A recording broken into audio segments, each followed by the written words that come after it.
하나님 아버지 감사합니다. 우리 귀한 집사님들과 함께 이렇게 금요일 밤 주님의 말씀을 청종할 수 있도록 인도하시니 참으로 감사드립니다. 성령 하나님께서 우리의 모든 마음을 주관하여 주시고 주님을 향한 영혼의 눈을 띄워주셔서 아버지 하나님 이 말씀을 통하여 오늘 하나님께서 우리 한 사람 한 사람에게 말씀하시는 귀한 주님의 음성 듣는 귀한 시간 되게 하여 주옵소서. 말씀이 우리의 떡이 되게 하시고 말씀이 우리의 잔이 되게 하여 주셔서 이 말씀 가운데 우리의 심령이 살아나는 귀한 역사를 이루어 주옵소서. 예수님의 이름으로 기도합니다. 아멘. 오늘 말씀 제목은 때를 기다리는 믿음입니다. 우리가 지금 계속해서 창세기 말씀을 나누고 있는데요. 이 창세기 말씀은 하나님의 복과 생명에 관한 말씀입니다. 하나님께서 이 사람을 창조하셨을 때 사람에게 무엇을 주시고자 하셨는지, 그리고 하나님께서 주신 그것을 가지고 우리가 어떻게 살아가야 하는지를 우리에게 보여주는 말씀입니다. 한 사람 한 사람에게 하나님이 어떤 뜻을 품고 계시는지를 우리에게 깨닫게 해주시는 말씀입니다. 그래서 방금 제가 말씀드렸던 이 두 키워드, 하나는 복, 하나는 생명, 이 두 키워드가 이 창세기 말씀 전체를 이렇게 도도하게 흐르는 것을 볼 수가 있습니다. 우리가 앞서 말씀에서도 함께 나누었는데요. 하나님께서 사람을 처음 창조하신 다음에 사람에게 하나님께서 하신 말씀이 있습니다. 그 말씀을 보면 이렇게 말씀하십니다. 하나님이 자기 형상 곧 하나님의 형상대로 사람을 창조하시되 남자와 여자를 창조하시고 28절입니다. 하나님이 그들에게 복을 주시며 하나님이 그들에게 이르시되 생육하고 번성하여 땅에 충만하라. 땅을 정복하라. 바다의 물고기와 하늘의 새와 땅에 움직이는 모든 생물을 다스리라 하십니다. 하나님께서 사람을 처음 창조하신 다음에 베풀어 주신 것이 바로 복입니다. 그리고 사람에게 이렇게 맡기신 하나님의 일이 바로 이 생명을 충만하게 하는 일, 이것이 바로 사람에게 맡기신 하나님의 일이라는 것입니다. 하나님께서는 아담에게도 그런 말씀을 하셨을 뿐 아니라 다시 새롭게 세상을 창조하신 노아의 홍수 이후에 노아에게도 똑같은 말씀을 하십니다. 우리 지난번에 말씀을 좀 나누었잖아요. 하나님이 노아와 그 아들들에게 복을 주시며 그들에게 이르시되 생육하고 번성하여 땅에 충만하라 라고 선포하고 있는 것입니다. 하나님께서 사람을 창조하셨을 때 그 사람을 창조한 목적이 다름 아닌 복을 주시는 것이라는 것입니다. 그리고 사람을 창조하여서 하나님께서 사람에게 풍성케 하시는 것이 다름 아닌 생명을 풍성케 하시라는 것이 하신다는 것입니다. 그러니까 이 하나님을 믿고 하나님을 따르는 사람, 하나님과 함께 동행하는 사람 가운데 계속해서 나타나는 것이 바로 이 복과 생명입니다. 우리 시편 1편 말씀은 이렇게 시작하잖아요. 복 있는 사람은 하면서 쭉쭉쭉 나오면서 그는 시냇가에 심은 나무와 같다. 그가 그 잎사귀가 마르지 않고 늘 그가 풍성하게 되며 그가 늘 그의 삶이 형통케 될 것이다 라고 축복하는 것을 볼 수 있습니다. 하나님께서는 이처럼 하나님을 이처럼 믿는 사람, 하나님을 아는 사람을 통하여 놀랍게 하나님의 복, 하나님의 생명을 풍성케 하시는 삶을 허락하여 주신 것입니다. 그래서 하나님께서 우리 임미경 집사님, 우리 전재 집사님을 이렇게 불러주실 때 하나님께서 우리에게 복 주시려고 부르신 거예요. 하나님이 우리에게 생명력을 풍성케 하시기 위해서 우리를 부르신 것입니다. 근데 복을 주신다라고 할 때 이 복이 어떠한 복이냐, 이게 중요하겠죠. 예전에 말씀드렸다시피 우리나라 사람들은 복 이러면 무병장수하고 입신양명하고 자식들 많이 낳고 세상 가운데 성공하고 이런 것들을 복이라고 생각했는데 이 성경에서 말하는 복이라는 것은 다름 아닌 하나님을 깊이 알아가는 삶을 살아가는 것, 하나님 닮아가는 삶을 살아가는 것, 하나님의 인도하심과 보호하심 가운데 그 삶을 살아가는 것, 매 순간 모든 삶의 자리자리들마다 하나님을 경험하면서 살아가는 것, 이러한 것을 복이라고 이야기합니다. 늘 하나님 안에 매어있기에 그가 가는 곳마다 하나님의 사랑과 은혜를 나누어주는 삶을 살게 되고 그가 가는 곳마다 하나님의 영광을 드러내는 삶을 살게 되는 것, 이러한 삶을 복 있는 사람이다라고 이야기하는 것이죠. 하나님께서 우리를 그러한 삶으로 불러주셨다는 것입니다. 그런데 우리가 다 알다시피 이 하나님께서 우리를 복으로 생명으로 불러주셨는데 사람이 그 복과 생명 안에서 거하여 살지 않고 헛된 것들을 추구하며 살아가면서 문제가 발생하기 시작하였습니다. 자기가 보기에 내가 보기에 보암직도 하고 먹음직도 한 선악과를 따먹는 삶, 내가 보기에 이것이 있으면 내 인생이 행복하겠다, 내가 이것이 있으면 정말 잘 살겠다라고 생각하면서 돈과 명예와 권력을 하나님보다 더 추구하는 삶, 이러한 것들을 내 삶의 중심으로 모시고 내 삶의 우상을 숭배하는 삶, 이러한 죄악의 길로 떨어져 나갔다라고 이야기하고 있는 것이죠. 자, 하나님께서 계속해서 우리 가운데 역사하시는 그 일들은 다른 것이 아니에요.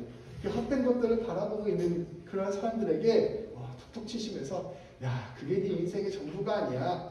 그 인생이 너를 살리는 것이 아니야. 나를 바라보렴. 나와 함께할 때 네가 진짜 복을 누릴 수 있고, 네가 사람 사는 것처럼 살 수 있고, 네가 정말 풍성한 생명력을 누릴 수 있어. 네가 정말로 많은 이들에게 귀한 은혜를 나누어주는 삶을 살 수 있어 라고 말씀하여 주시는 것이 바로 우리 하나님께서 우리에게 말씀하여 주시는 말씀의 핵심 내용이라는 것입니다. 하나님께서 그 일을 위하여 불러준 사람이 있습니다. 바로 다름 아닌 아브라함입니다. 우리가 아브라함을 믿음의 조상이라고 하잖아요. 이 타락하고 배역한 시대 가운데 하나님께서 처음으로 아주 명확하게 하나님을 아는 것이 복이고 은혜고 생명이다라는 것을 아브라함을 통해 보여주셨기 때문입니다. 그래서 우리가 아브라함을 믿음의 조상이라고 이야기하는 것이죠. 이 아브라함의 삶을 보면 하나님께서 우리 한 사람 한 사람, 우리 임민호 집사님, 전지 집사님을 불러주신 그 삶이 어떠한 삶인지를 우리 분명히 깨달을 수 있습니다. 아브라함이 살았던 인생은 참으로 험난한 인생이었습니다. 아브라함은 그 아버지 데라가 갈대아 우르에서 태어났어요. 근데 제가 이제 이 아브라함에 관련된 책들도 보고 막 이렇게 하면서 더 알게 된 게 있어요. 이 당시에 이 갈대아 우르에 모래 폭풍이 엄청나게 불었다는 거예요. 도시 전체가 모래에 잠겼어요. 그래서 이 우르에 살던 사람들이 굉장히 살기가 힘들어졌다고 합니다. 아마 아브라함의 아버지 데라도 그러한 삶이었을 거예요. 굉장히 힘들고 어려운 삶 가운데서 내가 더 이상 이 우르에 살아서는 먹고 살 방법이 없다라고 생각을 해서 이 갈대아 우르를 떠나려는 마음을 품었을 것입니다. 특히 거기에서 아들 하란이 죽게 되자 아들까지 죽은 이 땅에서 내가 어떻게 마음을 정착해서 살겠나 싶어서 그 아버지 데라는 아브라함과 룻을 데리고 그 하란을 떠나서 가나안 땅으로 떠나게 되는 것이죠. 가나안 땅을 우르를 떠나서 가나안 땅으로 가다가 중간에 하란이라는 도시가 있었는데 거기에 이제 데라가 정착해서 살게 되는 것이죠. 거기에서 있었던 아버지 데라와 아브라함이 함께 살고 있었는데 아버지 데라가 죽고 나자 이제 그곳에서 아브라함은 비로소 하나님의 부르심을 받게 됩니다. 나이가 75세가 됐어요. 그 75년 동안 아주 거칠고 힘든 인생을 살아왔던 것이죠. 자녀도 없고 홀로 단신 이 이방 땅에서 살고 있었던 이 아브라함에게 하나님께서 새로운 부르심을 허락하신 것입니다. 거기서부터 마태복음 12장의 이야기가 펼쳐집니다. 하나님께서 이렇게 힘들게 살아가던 아브라함, 아무런 소망이 없던 아브라함을 부르신 것은 그를 통하여 하나님께서 처음 사람을 창조하실 때의 그 뜻을 이루고자 하신 것이었습니다. 우리 앞서 말씀드렸다시피 하나님이 세상을 창조하실 때 하나님 우리에게 주신 게 복과 생명이잖아요. 이것을 아브라함에게 회복시켜 주시고자 하나님을 부르신 것이었습니다. 창세기 12장 2절 3절 말씀은 그것을 자세히 우리에게 보여줍니다. 제가 봉독하겠습니다. 내가 너로 큰 민족을 이루고 내게 복을 주어 내 이름을 창대하게 하리니 너는 복이 될지라. 너를 축복하는 자에게는 내가 복을 내리고 너를 저주하는 자에게는 내가 저주하리니 땅의 모든 족속이 너로 말미암아 복을 얻을 것이라 하십니다. 하나님께서 아무 보잘것없는 아무런 자랑할 것 없는 아브라함을 불러주셔서 이 사람으로 하여금 다시 하나님께서 처음 인류를 창조하셨을 때 그 품었던 사람을 향한 귀한 뜻을 아브라함을 통해 이루시기로 결심하신 것입니다. 그래서 이렇게 아브라함을 불러주신 거예요. 근데 이것이 참으로 감동적인 이유는 아브라함을 불러주셨구나라고 끝나는 게 아니라 이 아브라함을 불러주셨던 그 하나님께서 우리 집사님들을 그리고 우리 사모를 그리고 저를 똑같이 불러주셨다는 것입니다. 우리도 복의 통로로 삼기 위하여 풍성한 생명력을 드러내기 위하여 우리 한 사람 한 사람을 불러주신 것입니다. 하나님께서는 이렇게 불러주신 다음에 아브라함에게 약속을 하십니다. 이 이제 불러주신 데서 끝나지 않고 내가 너에게 복을 주고 너의 생명의 통로로 삼겠다라고 하는 것을 아예 도장까지 꽉 찍어버리시는 것이 바로 15장 1절 15장 전체의 말씀입니다. 우리 지난주에 함께 나누었는데요. 말씀에서 1절은 이렇게 이야기합니다. 이후에 여호와의 말씀이 환상 중에 아브라함에게 임하여 이르시되 아브라함아 두려워하지 말라. 나는 내 방패요 너의 지극히 큰 상급이니라. 하나님이 우리를 불러주셨다는 것은 하나님이 이제부터 내 방패가 되게 되어주겠고 하나님이 너의 선물이 되어주겠다라고 말씀하여 주시는 것입니다. 또한 하나님께서 아브라함에게 말씀하십니다. 여호와의 말씀이 그에게 임하여 이르시되 그 사람이 내 상속자가 아니라 내 몸에서 날 자가 내 상속자가 되리라 하시고 그를 이끌고 밖으로 나가 이르시되 하늘을 우러러고 별을 셀 수 있나 보라. 또 그에게 이르시되 내 자손이 그 이와 같으리라. 하나님께서 이 풍성한 생명력, 복을 온전히 풍성하게 펼쳐주셔서 하늘의 별과 같이 네 자손들이 많아지게 할 것이다. 하늘의 별과 같이 많은 사람들이 너를 통하여 하나님의 복을 얻게 될 것이다 라고 약속하여 주시는 것입니다. 그리고 17절 말씀을 보면 하나님께서 불이 되셔서 복이 살고 지나가셨습니다. 내가 그 일을 확실하게 해주겠다라고 일종의 언약식을 맺어주신 것입니다. 그리고 하나님께서 18절 말씀을 통하여 네가 그러한 일들을 감당할 수 있도록 너에게 가나안 땅을 선물로 주겠다라고 말씀하시는 내용이 바로 창세기 15장의 내용입니다. 하나님께서는 이렇게 하나님의 보호하심과 인도하심을 약속하여 주시고 하나님께서 너를 통하여 새로운 자손이 날 것인 것을 약속하여 주시고 하나님의 놀라운 땅을 선물로 주실 것을 약속하여 주신 것입니다. 이렇게 보면 하나님께서 이 아브라함에게 땅을 주시고 백성을 주시고 하나님의 주권을 선물로 주셨어요. 이 영토와 백성과 주권을 하나로 합치면 나라가 됩니다. 하나님께서 아브라함에게 하나님의 나라를 선물로 주실 것을 약속하여 주신 것입니다. 이제 너를 통하여 하나님의 나라가 이 땅 가운데 나타나게 될 것이다. 더 좀 자세히 말하면 너를 통하여 내가 처음 세상을 창조하셨을 때 그 에덴 동산과 같은 세상을 네 삶을 통하여 펼쳐지게 될 것이다. 너를 통하여 하나님께서 처음 세상을 창조하셨을 때 그 아름다운 날들이 너를 통하여 임하게 될 것이다 라고 약속하여 주신 것입니다. 하나님께서 우리 한 사람 한 사람을 불러주신 것은 그저 나 혼자 잘 먹고 잘 살고 복받고 이런 차원의 문제가 아니라 우리 한 사람 한 사람을 통하여 놀라운 하나님의 나라를 열어가시겠다라고 약속하여 주시는 것임을 말씀은 우리에게 가르쳐주고 있는 것이죠. 그렇게 하나님의 철석과 같은 약속, 하나님의 충만한 축복을 받은 아브라함의 삶이 이제 계속해서 이어집니다. 근데 놀랍게도 오늘 말씀을 보면 이러한 아브라함이 흔들리는 것을 볼 수 있습니다. 왜냐하면 하나님께서 이와 같이 약속을 하신 게 나이가 75세였어요. 그러니까 노인이잖아요. 부인은 65세였어요. 10살 차이였거든요. 그런데 그리고 나서 10년이 지났습니다. 하나님께서 나에게 충만한 복을 주시겠다. 하나님의 나라를 통하여 하나님의 나라를 열어가 주시겠다. 하나님의 나라를 통하여 백성들을 모래알같이 별과 같이 많게 해주시겠다라고 약속하셨는데 10년 동안 아무 일이 일어나지 않는 것입니다. 이 마음을 어떻게 했어요? 우리가 교회에 와서 말씀을 받아들이고 내가 하나님 예수님 믿고 주의 뜻대로 살겠습니다 결단하고 10년 동안 교회를 열심히 다녔는데 내 인생이 하나도 나아진 게 없어요. 똑같아. 어떤 희망도 안 보였을 때 우리의 마음에 어떠한 생각이 들겠어요? 이 길이 맞는 것인가? 내가 지금 하나님을 잘 믿고 있는 것인가? 하나님 벌써 나한테 복을 주셨는데 내가 아무것도 안 하고 있어서 지금 망하고 있는 것은 아닌가? 이 별의별 생각이 다 들 거 아니에요. 똑같이 마찬가지로 아브라함도 10년 동안 아무 일도 일어나지 않으니까 이제 슬슬 걱정이 되고 자기 삶의 믿음에 대해서 흔들리기 시작하는 것입니다.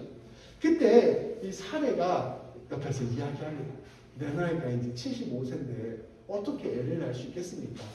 하나님께서 당신에게 자손을 주신다고 하셨는데 아마도 그거는 나를 통해서 주신다는 말씀이 아니라 새로운 부인을 좀 받아들여서 애를 낳으라는 얘기가 아니겠습니까? 그러니까 우리가 가만히 와서 기다리고 있지만 말고 우리가 적극적으로 복을 찾아 나섭시다 라고 결심을 하고 이 이야기를 풀어가게 된 게 바로 오늘 말씀인 것이죠. 오늘 말씀 16장 1절부터 3절까지 말씀입니다. 우리 한 절씩 읽어볼까요? 제가 먼저 읽겠습니다.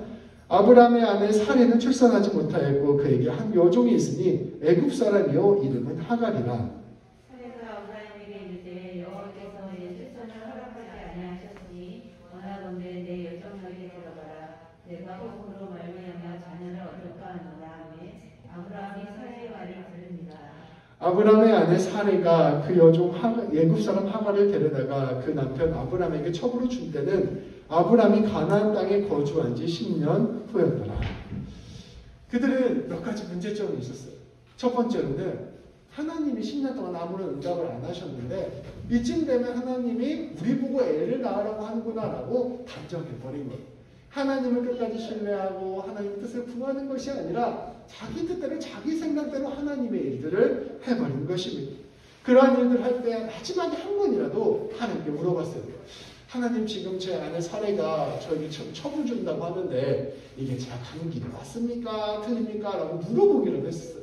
해야 돼요. 근데 물어보지도 않고 자기가 자기 힘으로 이 일들을 해결해 나가려고 한 것입니다.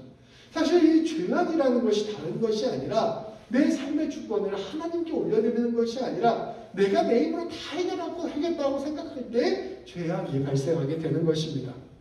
아브라함은 끝까지 하나님을 신뢰했어야만 했습니다. 하나님을 신뢰한다는 것은 인간적인 생각과 판단을 내려놓는 것이 의미합니다. 내가 생각할 때 이 길로 가면 도저히 답이 안 나오는데 내가 85세고 아내가 75세인데 어떻게 애를 낳을 수 있겠어?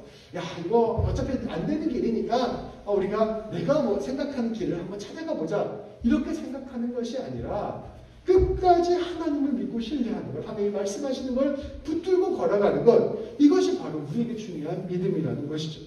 때때로 이 길로 걸어가면 손해볼 것처럼 생각되기도 하고 또 이 길로 걸어가면 불가능해 보일 것처럼 생각해 보이기도 하고 또 하나님 뜻대로 걸어가는 것은 끊임없는 두려움과 불안을 이겨내는 일이어야기도 하는데 하나님 한번 바라보고 두벅두벅 그 믿음을 묵묵히 걸어가는 것, 우리 하나님 그것을 원하신다는 것입니다.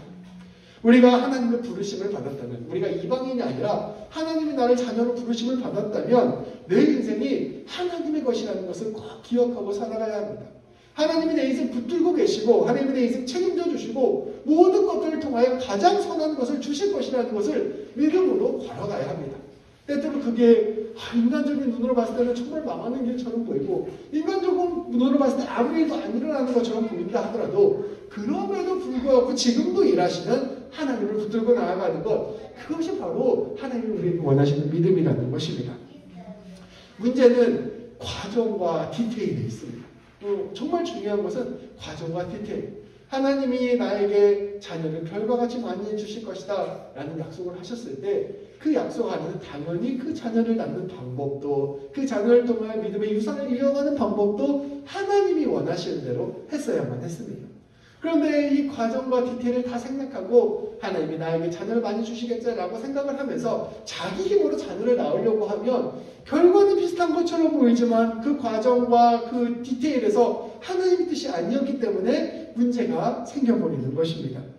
이 하나님의 나라는 뭐로 가도 서울만 가면 된다라는 속담과 맞지 않습니다. 가는 길도 하나님이 원하시는 방법대로 가야 하는 것입니다. 하나님께서는 그 과정을 하나님이 원하시는 뜻대로 내어드리는 헌신을 원하시고 또 그 모든 과정 가운데 하나님과 나 사이의 양심의 깨끗함을 원하시는 것입니다. 하나님 앞에서 내가 내 방법대로 내 뜻대로 그냥 마음대로 막 돈을 많이 벌어서 하나님 제가 이렇게 돈을 많이 벌었습니다. 헌금으로 드리겠습니다. 교회를 지어드리겠습니다. 이러는 걸 하나님 원하시는 게 아니라는 거예요. 그 모든 과정 가운데 하나님을 늘 생각하고 하나님이 원하시는 선택을 하나씩 해내는 것, 그것이 바로 우리 하나님이 우리에게 원하시는 길이라는 것입니다. 이것을 위하여 정말로 중요한 것이 있는데 늘 하나님께 묻는 과정이 있어야 되고 하나님 앞에서 영적으로 깨어 있어야 합니다. 하나님과 늘 교제하고 하나님과 늘 기도하고 늘 말씀 앞에 서 있는 사람이 이러한 잘못된 길로 빠지지 않고 하나님이 원하시는 길로 걸어갈 수 있게 되는 것입니다. 이렇게 아브라함은 하나님이 원하시지 않는 자기가 원하는 방식대로 애를 덜컥 낳아버렸습니다. 그래서 그 결과 이러한 일이 발생합니다. 4절부터 6절까지 말씀입니다. 같이 한번 읽어볼게요. 시작. 아브라함이 하갈과 동침하였더니 하갈이 임신하매 그가 자기의 임신함을 알고 그의 여주인을 멸시한지라. 사레가 아브라함에게 이르되 내가 받는 모욕은 당신이 받아야 옳도다. 내가 나의 여종을 당신의 품에 두었거늘 그가 자기의 임신함을 알고 나를 멸시하니 당신과 나 사이에 여호와께서 판단하시기를 원하노라. 아브라함이 사레에게 이르시되 당신의 여종은 당신의 수중에 있으니 당신의 눈에 좋을 대로 그에게 행하라 하매 사레가 하갈을 학대하였더니 하갈이 사레 앞에서 도망하였더라. 아멘. 창세기 말씀이 우리에게 가르쳐 주는 것이 있습니다. 그것은 우리가 하나님 앞에 불순종했을 때, 하나님으로 떠나갔을 때 나타나는 그 결과가 언제나 다툼이라는 것입니다. 하나님 앞에 서 있을 때 우리는 하나님의 복과 하나님의 생명력을 받으며 살아간다고 했습니다. 근데 그 하나님의 복과 생명력은 다름 아니라 가까이에 있는 사람들에게 하나님의 은혜를 나누어주고 사랑을 나누어주는 삶을 살아간다는 것을 뜻합니다. 그런데 하나님이 아니라 내가 헛된 것들을 바라보게 되고 하나님 앞에 불순종하게 되었을 때 그 삶의 열매는 다른 것이 아니라 다툼으로 나타나게 됩니다. 우리 말씀을 한번 생각해 봅시다. 이 아담과 하와가 하나님 앞에서 범죄했을 때 가장 먼저 했던 일이 자기의 잘못을 상대방에게 떠넘기는 것이었습니다. 하나님 하와 때문에 그랬습니다. 하나님 뱀 때문에 그랬습니다. 하나님 때문에 이렇게 됐습니다. 그리고 나서 그 이후에 가인과 아벨은 심지어 형제가 형제 사이에 죽이는 일이 발생합니다. 노아 시대에 이르면 하나님을 모르는 당시의 백성들이 끊임없이 서로가 서로에게 폭력을 가하고 죽이는 일들이 발생합니다. 바벨탑 사건을 생각해 보십시오. 하나님이 아니라 내가 내 힘으로 하늘까지 올라가겠다라고 하니 말이 달라지고 서로가 소통이 되지 않고 갈라지는 역사가 발생하게 됩니다. 내가 나 자신만을 생각하고 나의 유익만을 생각하고 내 자신이 높아지는 것만을 생각할 때 우리는 다투게 되고 갈등을 맞이하게 됩니다. 자기 인생이 하나님께 달려있음을 알지 않고 자기 자신에게 달려있다고 생각할 때 다툼이 일어나는 것입니다. 그런데 하나님을 알고 하나님을 믿고 하나님을 따르는 사람에게는 화해가 일어납니다. 아브라함과 롯이 이제 가나안 땅에 처음 딱 왔어요. 가나안 땅에 왔는데 땅이 쫙 있잖아요. 근데 아브라함이 롯한테 얘기하는 겁니다. 야, 네가 봤을 때 좋은 땅 네가 골라서 가라. 네가 오른쪽으로 가면 난 왼쪽으로 가고 왼쪽으로 가면 오른쪽으로 가겠다. 이렇게 아브라함이 이야기하는 거예요. 아브라함의 마음속에 욕심이 없었겠습니까? 아브라함 마음속에 좋은 땅을 몰라보겠어요? 근데 아브라함이 기꺼이 자기 조카에게 좋은 땅을 먼저 고르라고 이야기하는 것입니다. 저는 그 안에 아브라함이 하나님을 향한 굳은 신뢰와 믿음이 있었다고 생각합니다. 어느 땅으로 가든지 그 땅이 심지어 척박한 땅이고 광야라 할지라도 하나님이 함께 하시면 그곳이 척박불이 흐르는 땅이 되고 하나님이 함께 하시면 그곳이 생명력이 넘치고 복이 넘치는 땅이 된다는 것을 아브라함은 알고 있었던 것입니다. 예수 믿는 사람은 그래서 그러한 믿음을 갖고 있기 때문에 다툼과 분쟁의 삶이 아니라 용서와 포용의 삶, 기꺼이 나의 것을 내어주는 삶을 살게 되는 것이죠. 왜냐하면 내 인생의 복이 하나님께 달려있음을 믿고 알고 있기 때문입니다. 하갈은 이제껏 종에 불과했어요. 자기는 이제까지 그저 사례의 종에 불과했습니다.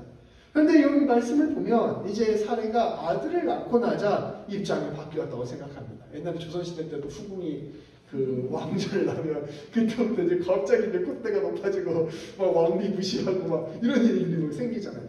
이와 마찬가지로 입장이 바뀌었다고 생각하는 것이죠. 곧바로 교만해져서 사례를 멸시하였습니다. 자신에게 아이가 생겼다는 이 모든 은혜가 하나님으로부터 왔다는 사실을 잊은 것. 이거 내 거다 생각한 것입니다. 나아가 자신이 아브라함과 관계를 맺어서 아이를 낳을 수 있게 된 것은 사실 사례가 허락을 해줬기 때문에 가능한 것인데 그 사례를 인정하지 않게 된 거예요. 이 모든 것이 내 것이고 내 힘으로 됐고 이렇게 생각하는 순간 갈등이 생기게 된 것입니다. 결국 큰 갈등이 생기게 되었고 사례가 하갈을 학대하기 시작해서 이 둘이 갈라져 버리게 되었습니다. 이 사실 사례가 하갈을 자기 남편에게 줬다는 것은 사실 보통 사이가 아니었다는 거예요. 믿었다는 거거든요. 근데 이 좋은 사이가 갈라지게 된 것은 이 안에 있었던 교만함과 어리석음 때문에 갈라지게 된 것입니다. 우리가 하나님을 믿는다는 것은 복이 하나님으로부터 온다, 생명이 하나님으로부터 온다라는 것을 받아들이는 것입니다. 내가 내 인생이 하나님께 달려있다는 것을 믿는 것이에요. 근데 그것은 다른 게 아닙니다. 하나님 믿고 하나님과 동행하는 삶의 열매는 다른 게 아니라 아주 간단한 것. 바로 양보하는 삶, 용서하는 삶, 감사하는 삶, 사랑하는 삶입니다. 여기서 밴쿠버에서 운전을 하다 보니까 여기도 만만치 않게 운전이 거칠더라고요. 오늘도 아침에 이제 운전을 딱 하고 갔는데, 오늘 1차선이긴 했는데 앞차가 되게 천천히 가더라고요. 근데 저는 아이를 타고 있으니까 좀 천천히 가고 있는데, 뒷차가 보통 이렇게 봉고차 같은 일하는 차인데 막 급해가지고 막 제 차 뒤에 빡빡 붙여가지고 막 서치가 이렇게 깜빡깜빡하고 막 이러는 거예요. 근데 브레이크를 확 밟아버려. 내가 이런 생각을 아주 잠깐 했었거든요. 얘는 처음 아니 더 천천히 한 20으로 가야지만 이런 생각을 하다가, 내가 그래도 화를 내면 안 되지, 마음을 편안하게 먹어야지 해서 내가 화도 안 내고 천천히 이제 갈 수 있도록 이렇게 조금 속도를 내줘서 이렇게 통과해서 갈 수 있도록 했거든요. 근데 그럴 때 이런 생각이 드는 거예요. 하나님, 내가 내 인생이 다 내 것이라고 생각하고 내가 모든 일이 내 뜻대로 해결해야 된다고 생각을 하면 저 다시 쫓아가고 막 빵빵거리고 나 소리 지르고 막 이래야 되는데, 그게 아니라 저 차가 좀 먼저 가더라도 그래도 내 운전과 내 안전의 길을 하나님께 책임져 주시지, 만약에 이런 생각을 한다면 내가 화를 내지 않고 넘어갈 수 있지 않을까, 이런 생각을 하게 됐거든요. 그러니까 내가 가는 길을 가는 게 중요하지 저 사람에게 내가 영향을 받는 게 뭐가 중요한가, 이런 생각들을 오늘은 했어요.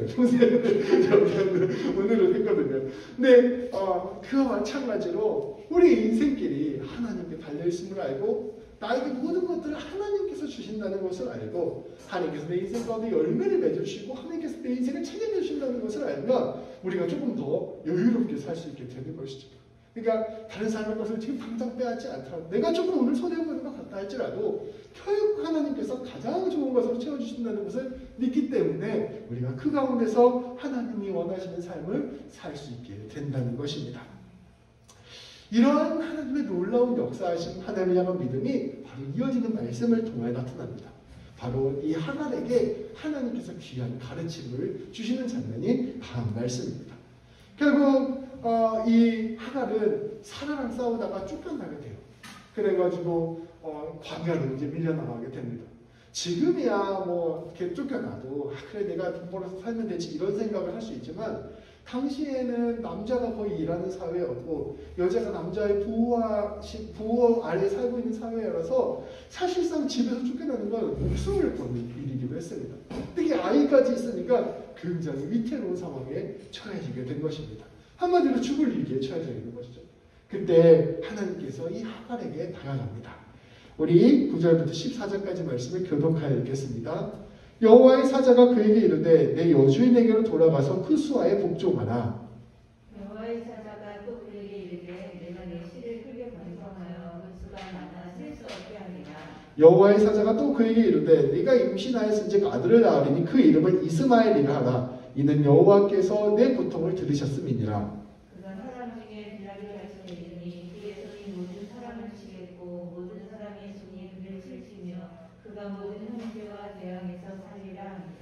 하갈이 자기에게 이르신 여호와의 이름을 나를 살피시는 하나님이라 하였으니 이는 내가 어떻게 여기서 나를 살피시는 하나님을 배웠는고 함이라. 그러므로 같이 읽을게요. 이러므로 그 샘을 보엘라 헤로이라 불렀으며 그것은 가데스와 베레 사이에 있더라. 나를 살피시는 살아계신 이의 우물이라. 아멘. 하나님께서는 사라에게 나타나셨습니다. 아니 이 하갈에게 나타나셨습니다. 그리고 하갈에게 뭐라고 말씀하시냐면 9절 말씀에 네 여주인에게로 돌아가서 그 수하에 복종하라 라고 말씀하십니다. 이 얼마나 불편한 하나님의 명령이에요. 내가 비록 아들이 나와서 좀 텃세를 부렸더니 좀 텃세를 부렸다고 칩시다. 근데 이런 나를, 아들을 낳은 나를 그렇게 나를 멸시하고 모욕하더니 나를 죽으라고 이 길 밖으로 내놓았어. 이 하갈의 마음속에 이 사례를 바라보는 마음은 사실상 원수예요, 원수. 근데 하나님의 사자가 와가지고 그 네 여주인에게 돌아가서 뭐 고개를 숙이라고 이야기하는 거. 그리고 그 수하에 가서 복종하라라고 이야기하고 있습니다. 근데 이것은 단순하게 네가 비굴해져라, 네가 그 고개 숙이고 더 낮아져라 이런 이야기를 하는 것이 아닙니다. 뭐라고 이 여호와의 사자가 이야기하는 거냐면 네가 먼저 손을 내밀어라. 네가 먼저 용서와 화해의 삶을 내밀어라. 네가 먼저 네 마음에 그 자존심 좀 꺾고 베푸는 삶을 살아라라고 말씀하시는 것입니다. 이 하나님께서 이 하갈에게 놀라운 은혜의 삶을 시작시켜 주시는 것입니다. 하나님께서 이 하갈에게 새로운 삶의 길을 열어주시는 것입니다. 이제껏 너만 생각하면서 살았잖아. 이제껏 너 높아지는 거, 너 잘되는 거, 네 삶 네가 다 움켜쥐고 네 자랑하고 싶어서 살았잖아. 이제 그런 삶 좀 내려놓고 하나님이 원하시는 삶, 네가 다른 하나님의 뜻을 위하여 다른 사람을 섬기고 용서하는 삶을 한번 살아보지 않겠니? 라고 하나님께서 말씀하시는 것입니다. 그리고 하나님께서 계속해서 이어서 말씀하십니다. 네가 그러한 삶을 살기라고 결심한다면, 네가 그러한 삶을 살기로 한다면 너의 아들 이스마엘을 통하여 내가 아브라함에게 허락한 은혜와 복을 똑같이 주겠다라고 약속해 주시는 것입니다. 여기 보시면 내가 네 씨를 크게 번성하여 그 수가 많아 셀 수 없게 하리라. 이거 누구한테 한 약속이에요? 아브라함한테 한 약속이죠. 더 나아가서는 아담과 노아에게 한 약속이에요. 하나님께서 그 사람을 창조하시고 사람을 통하여 하나님께서 계획하신 그 아름다운 계획을 너의 아들 이스마엘에게는 똑같이 주겠다라고 약속하여 주시는 것입니다. 네가 하나님의 뜻대로 살아가게 되면 네 아들도 똑같이 놀라운 그 복의 뿌리가 될 것이다 라고 이야기하고 있는 것입니다. 하나는 그 이야기를 듣고 이렇게 고백합니다. 하나님께서는 내 고백 고통을 들어주시는 분이시요 나를 살피시는 하나님이십니다. 하나님은 나에게 은혜를 주시는 하나님이십니다 라고 이야기하게 되는 것이죠. 앞서 말씀드렸다시피 이러한 거예요. 우리 하나님께서 우리에게 생명이 되어주시고 우리의 은혜가 되어주시고 우리의 복의 근원이 되어주신다는 것을 깨달을 때 우리는 하나님의 뜻대로 살게 될 뿐 아니라 하나님이 계획하신 온전한 은혜를 누릴 수 있게 되는 것입니다. 하나님의 그 풍성한 은혜와 사랑을 깊이 깨달은 사람은 기꺼이 그 은혜에 반응해서 내 삶을 다른 사람에게 내어주는 귀한 삶을 살 수 있게 되는 것이죠. 이 하갈이 그러한 삶으로 한 걸음 한 걸음 나아가게 된 것입니다. 결론을 함께 내어보고자 합니다. 우리 하나님께서는 우리에게 생명을 주시고 복을 주시는 분이십니다. 우리 하나님께서 우리 집사님분들, 임민경 집사님, 전재 집사님, 그리고 이선임 사모, 그리고 저, 그리고 새롭게 모든 성도님들을 하나하나 불러주신 것은 하나님의 그 놀라운 복과 하나님의 그 풍성한 생명의 삶을 누리게 하시기 위함이에요. 이것을 믿음으로 받아들이는 것이 예수 믿는 것입니다. 우리가 그 하나님의 풍성한 복과 생명을 누리게 될 때 우리의 인생이 그저 나 홀로 걸어가는 인생이 아니라 하나님과 동행하는 인생이구나. 내 삶이 마치 시냇가에 심은 나무와 같구나. 하나님이 나에게 풍성한 믿음을 주셨고 놀라운 소망을 주셨고 아름다운 사랑을 나에게 주셨구나라는 것을 깊이 깨닫게 되는 것, 이것이 바로 예수 믿는 삶이라는 것이죠.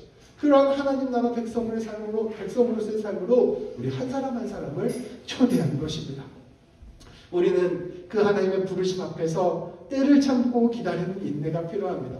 하나님, 저는 하나님의 부르심과 하나님의 복과 하나님의 생명을 받았다는 것을 믿음으로 받아들입니다. 근데 왜 제 삶은 그대로죠? 왜 삶은 저는 변하지 않죠?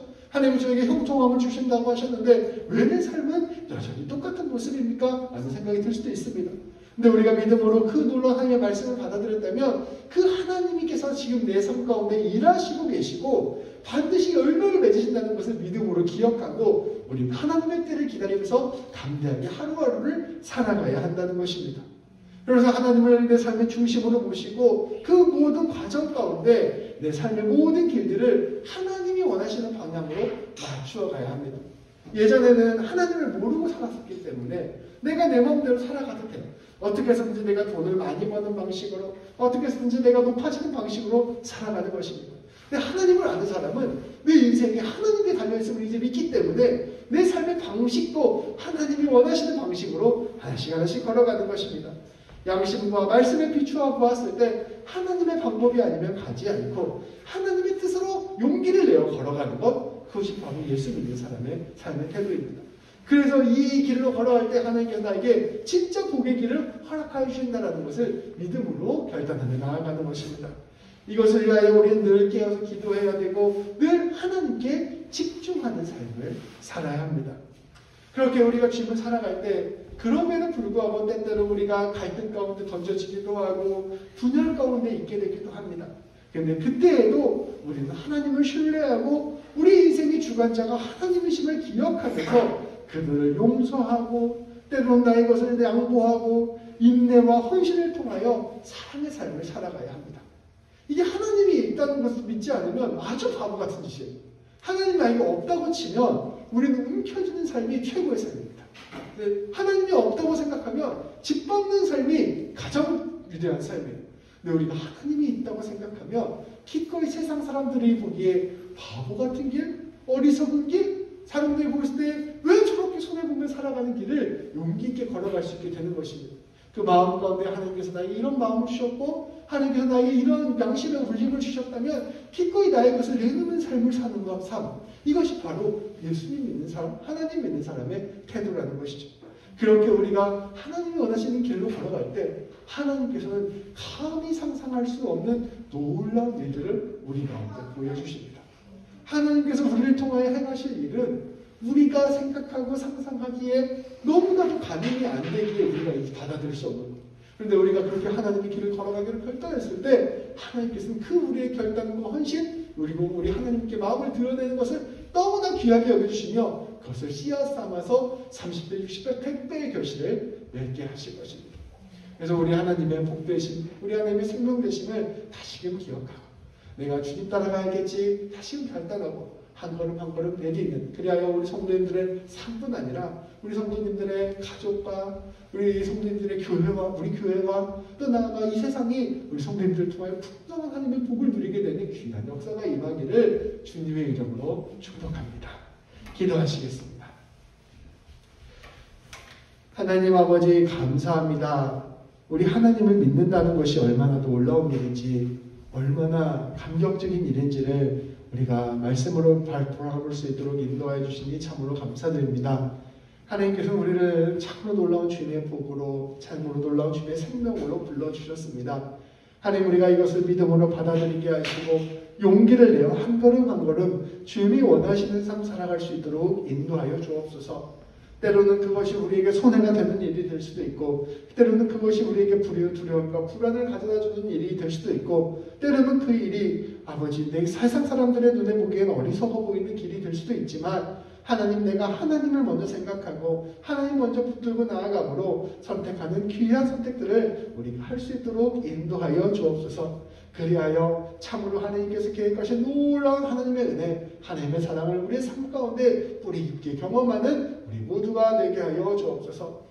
아버지 하나님 이렇게 주님의 부르심을 받은 우리 귀한 임미경 집사님, 전지 집사님, 이사림 사모 그리고 우리 아이들과 저를 기억하여 주시고 우리 새벽교회를 기억하여 주셔서 우리 교회가 진실로 이 땅 가운데 복의 근원이 되는 귀한 교회 되게 하여 주옵소서. 예수님의 이름으로 기도합니다. 아멘.